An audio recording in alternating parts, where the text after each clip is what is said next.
করেই বাঁচতে হবে, বঙ্গবন্ধু শিখিয়ে গেছে। পলক ভাই ভালো আছেন আপনি? হ্যাঁ, লড়াই করেই বাঁচতে হবে। হ্যাঁ, বন্ধ করেন নেট, তারপরে বাঁচেন।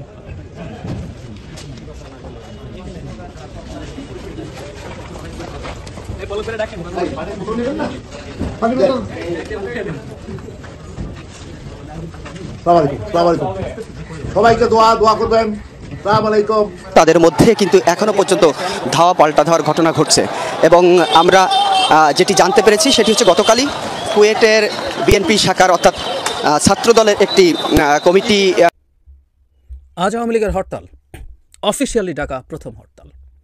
এটা চলছে, অবশ্য কি চলছে আমরা নিশ্চয়ই বুঝতে পারছি। এটা কি চলবে সেটা আগেই জানতাম আমরা।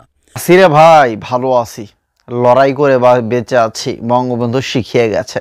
দর্শক শ্রোতা দেখছিলেন পলক ভাইয়ের কথা, সেই পলক এখন কি অবস্থায়। ভিডিওর ইন্ট্রো দেখি বুঝতে পেরেছেন যে ভিডিওটা কতটা ইম্পর্টেন্ট হতে চলেছে। সম্পূর্ণ ভিডিওটা স্ক্রিনে থাকবে, আশা করছি পুরো ভিডিও জুড়ে আমাদের সাথে থাকবেন। এবং কেমন চলছে আওয়ামী লীগের হরতাল, আজকে কেমন গেল, বিস্তারিত থাকছে।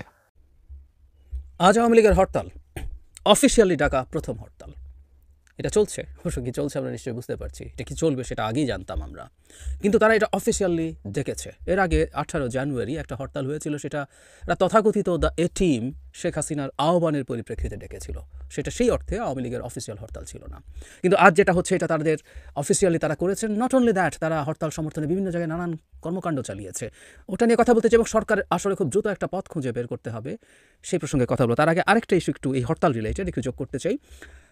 সারা দেশে জামায়াতের বিক্ষোভ আছে। এটিএম আজহারুল ইসলামের মুক্তির দাবিতে দেশব্যাপী বিক্ষোভ সমাবেশ মিছিল করবে বলছে। ঢাকায় আছে, ঢাকার বাইরে বিভিন্ন জায়গায় আছে। এখানে তিনি কারাবন্দী আছেন, তাকে নানান রকম নির্যাতন করা হয়েছে এবং এটা সঠিক হচ্ছে না, ওনাকে ছেড়ে দিতে হবে, এই ধরনের একটা আলাপটা আমার কাছে জরুরি না, কিন্তু আমি ব্যক্তিগতভাবে মনে করি জামায়াতের এই দিনের কর্মসূচি দেওয়াটা সম্ভবত ঠিক হয়নি। এই কারণে মানে এটা দেয়া মানে হচ্ছে আওয়ামী লীগকে এক ধরনের গুরুত্ব দেওয়া যে আওয়ামী লীগের একটা হরতাল হবে এবং সেই হরতালের দিন মাঠে জামায়াত থাকতে চাইছে to combat Awami League, to contain Awami League. এটা আওয়ামী লীগকে হয়তো গুরুত্ব দেওয়া হয়। আর এর বাইরেও আমার একটা ডিফারেন্ট আর্গুমেন্ট আছে। দীর্ঘদিন এই কথা বলেছি, এটা সবার ক্ষেত্রে বলবো। এটা বিএনপিও যদি আওয়ামী লীগের বিরুদ্ধে মাঠে নামে, আমি একই কথাই বলতে চাই, সেটা হলো আওয়ামী লীগ যদি মাঠে নামে তাকে কিভাবে ডিল করবে সেটা রাষ্ট্র এবং সরকার সিদ্ধান্ত নেবে। ওকে ঠেকানোর জন্য ওর কোনো রকম কোনো 2 নম্বরই কোনো রকম কোনো সকল নাশকতা বা অন্য কোনো পরিকল্পনা ঠেকানোর কোনো দায়িত্ব জামায়াত বা অন্য কোনো রাজনৈতিক দলের নাই। আর এছাড়াও যে বললাম একটা এথিক্যালি আওয়ামী লীগকে বুস্ট করা হলো, যে আওয়ামী লীগের কর্মসূচিকে এখন এইভাবে দেখা হচ্ছে যে এটা ঠেকাতে আমি জানি না জামায়াত এটা এইভাবে করছে কিনা, এই কারণে করছে কিনা, কিন্তু পারসেপশনটা সেরকম মনে হয়। ঠেকানোর জন্য জামায়াতের মতো একটা দলকে মাঠে থাকতে হচ্ছে, তারা সেই সিদ্ধান্ত নিয়েছে। তার মানে আওয়ামী লীগ শেখ হাসিনা পতনের 6 মাস পর আস্তে আস্তে ফ্যাক্টর হয়ে উঠছে। কিন্তু যে বিষয়ে আসলে মূল ভিডিওটা করতে চেয়েছি, আমি আওয়ামী লীগের ফেসবুক পেজে ঢুকলাম যে তারা হরতালকে নিয়ে কি বলছে। এর মধ্যে দেখলাম যে তারা অনেকগুলো মিছিলের ছবি দিয়েছে। এগুলো কোথায় কিভাবে হয়েছে সাসপিশাস, কোনো সন্দেহ নেই। কারণ হলো এগুলো ইন্ডিয়াতেও কিছু লোক মিলে করিয়া টরিয়া দিলে এখানে কিছু দেখা যায় না, এমন প্রচুর জায়গা। কিন্তু তারপর আমি পড়ি হরতালের সমর্থনে পটুয়াখালী জেলার মশাল মিছিল, বগুড়ার সারিয়াকান্দি উপজেলায় মশাল মিছিল, বান্দরবান জেলায় অবৈধ দখলদারি ইউনুসের পদত্যাগ, চট্টগ্রামে মশাল মিছিল, ধানমন্ডি 25 নম্বরে হামলা, অবৈধ দখল ইউনুসের পদত্যাগের জন্য ঢাকা মহানগর দক্ষিণ যুবলীগের উদ্যোগে মশাল মিছিল, এইরকম নানান রকম। টুঙ্গিপাড়া ছাত্রলীগের, টুঙ্গিপাড়া আরও অন্যান্য সংস্থা করেছে এবং টুঙ্গিপাড়ায় বা মানে গোপালগঞ্জে তাদের এখনও যথেষ্ট কর্মসূচি আছে, মিরপুরে, সিলেটে, কোনো জায়গায় একটু লম্বা ধরনের মানে 50 জন মতো মানুষ হয়েছে এরকমও দেখা যাচ্ছে, কোনো জায়গায় খুব কম।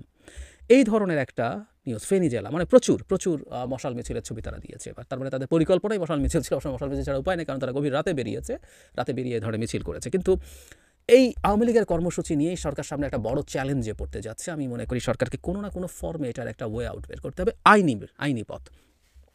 এর আগে আওয়ামী লীগ যখন লিফলেট বিতরণ করছিল তখন প্রধান উপদেষ্টা প্রেস সচিব বলেছিলেন যে আওয়ামী লীগ যেখানেই এই ধরনের প্রচারপত্র বিলি করতে যাবে, প্রচারণা করতে যাবে, সেখানেই তাদেরকে গ্রেফতার করা হবে। এবং আমাদের মনে আছে নিশ্চয়ই গোপালগঞ্জে পুলিশের গাড়িতে হামলা যখন করা হয়েছিল, সে সময় পুলিশ মূলত একজন আওয়ামী লীগের অ্যাক্টিভিস্ট লিফলেট বিতরণ করার সময় তাকে গ্রেফতার করেছিল, সেই কারণে হয়েছে।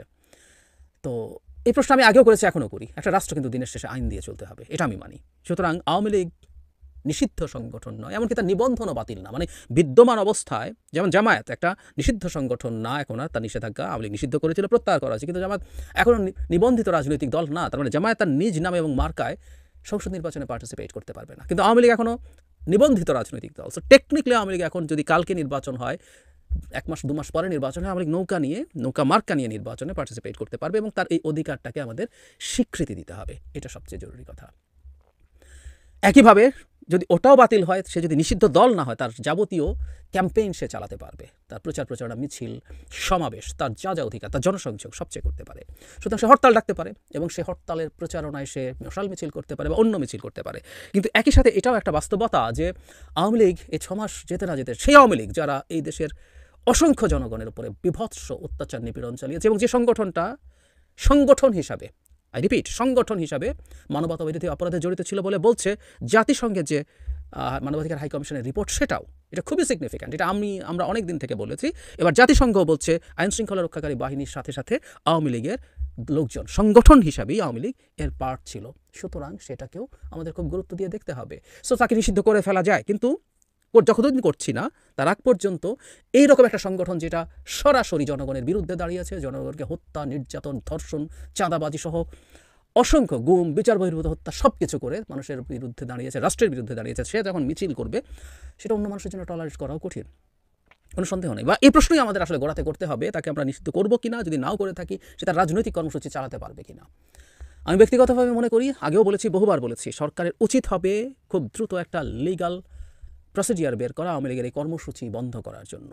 আদারওয়াইজ তারা এই কাজটা ক্রমাগত করতে চাইবে এবং এটা একটা প্রভোগ করা, তারা চাইবে এটার বিরুদ্ধে জনগণ কোনো ব্যবস্থা নিক বা কোনো রাজনৈতিক দল কোনো সংঘাতে জড়াক, ধরলাম আওয়ামী লীগের লোকজনকে ধরে পেটালো, অথবা সরকারও যদি কোনো ব্যবস্থা নেয় সেটাও তার জন্য খুবই সুবিধাজনক। যখনই পুলিশ কাউকে গ্রেফতার করবে, তার বিরুদ্ধে কোনো কিছু যদি না করে, সেটার বিরুদ্ধে আওয়ামী লীগ গ্লোবালি খুবই শোরগোল করতে পারবে যে তার লিস্ট গণতান্ত্রিক অধিকার নষ্ট হচ্ছে। এটা তো আসলে আমরা পারি না, টেকনিক্যালি লিগালি পারি না। এবং আমরা নিশ্চয়ই মনে করতে পারি, এমনকি জাতিসংঘ আওয়ামী লীগের বিরুদ্ধে টাফ একটা রিপোর্ট দেওয়ার পরও, ভয়ঙ্কর টাফ একটা রিপোর্ট দিয়েছে, কিন্তু সেখানেও তারা আওয়ামী লীগের নিষিদ্ধ করার বিরুদ্ধে কথা বলেছে। এখন আমরা নিষিদ্ধও করি নাই, নিষিদ্ধ করলেও জাতিসংঘ হয়তো সেটার বিরুদ্ধে দাঁড়াবে, কিন্তু নিষিদ্ধও করি নাই, কিন্তু আমরা তার কর্মসূচি পালন করতে দিচ্ছি না, এটা জাতিসংঘ তো আসলে অ্যাকসেপ্ট করবে না। এটা অন্যান্য মানবাধিকার সংস্থাগুলো, হিউম্যান রাইটস ওয়াচের মতো প্রতিষ্ঠান, অ্যামনেস্টি ইন্টারন্যাশনালের মতো প্রতিষ্ঠান, এগুলো কোনোভাবে অ্যাকসেপ্ট করবে, এটার বিরুদ্ধে দাঁড়াবে এবং গ্লোবালি এই জিনিসটা যখন ছড়াতে থাকবে সরকার চাপে পড়বে। সুতরাং আওয়ামী লীগের কর্মসূচির ব্যাপারে আইনি কোনো একটা পথ।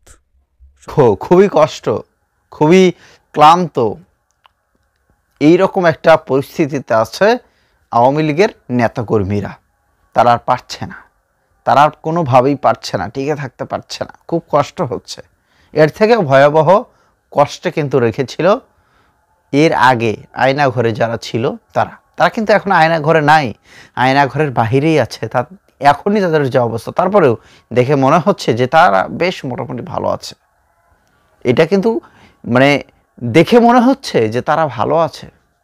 তো যাই হোক, এখন তারা কীরকম আছে বা কিভাবে তাদেরকে রাখা হচ্ছে এটা তো আমাদের পুলিশ ভাইরাই বেশি বলতে পারে, ভালো বলতে পারবে। তবে এদিকে আওয়ামী লীগের হরতালের কি হলো? আওয়ামী লীগের হরতাল কিন্তু খুব একটা ভালো হয় নাই এবং সার্জিস আলম সহ বেশ উপদেষ্টারাও কিন্তু বলছে, নাহিদ ইসলাম, তারা বলছে আওয়ামী লীগের হরতাল বলে কোনো কিছু নাই। এবং গতকালকে আমরা দেখেছিলাম সেখানে পুলিশ কর্মকর্তারা বলছিল যেইখানে আওয়ামী লীগের লোকজনকে দেখব সেইখানে কিন্তু ডাইরেক্ট অ্যাকশন হবে, এবং যে ডেভিল হান্ট চলছে সেইখানে কি আরও হরতাল চলে না। তো যাই হোক, মাঠে আওয়ামী লীগের কোনো ছিটাফোটাও আমরা সেভাবে দেখতে পারিনি। হ্যাঁ, 2-1 জায়গায় দেখা গেছে, সেইগুলো আসলে হরতাল না। হরতাল তো আমরা দেখেছি সেই 2013-14-তে খুব সেরকম আমরা হরতাল দেখেছিলাম। তো যাই হোক, ভালো থাকবেন এবং ভিডিও সম্পর্কে মতামত দেবেন। বিশেষ করে আওয়ামী লীগের নেতাকর্মীদের যে হাল দেখলেন সে সম্পর্কে কি বলবেন?